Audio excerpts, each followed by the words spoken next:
am from Palestine. My dad is from Palestine. My grandfather is from Palestine. And we go to maybe the times of Jesus or even before that.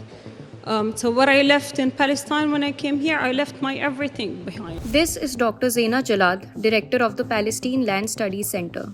My dad would need to wrap my textbooks in plastic garbage bags to show as if he was sending garbage to the bin instead of sending a child to a school without knowing this child would come back or not. I want a better future for me, for my children, for my Palestinian grandchildren, and the future to come. I want much more joyful embroidery than a story of death and killing. I ask you this. There is a plan that Trump has put in place, a Riviera.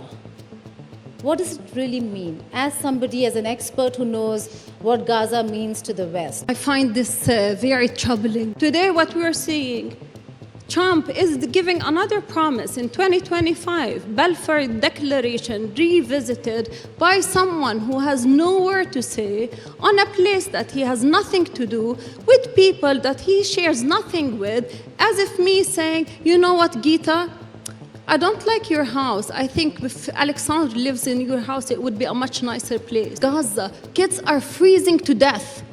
Freezing to death. Starvation is so real that kids have died out of starvation, not malnutrition, starvation. Then I come and I say, let me create a Riviera for people who are more competent of deserving to live on the Mediterranean. This is what?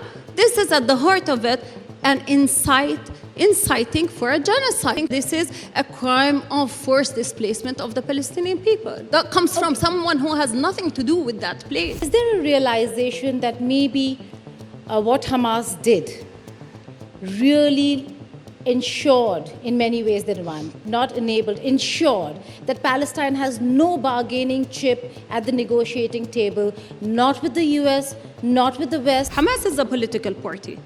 They won the elections in 2007, right? So they were the elected government. What did the world do? The Americans decided to sanction the Palestinian government. Europeans decided to boycott Hamas. The entire world bashed Hamas.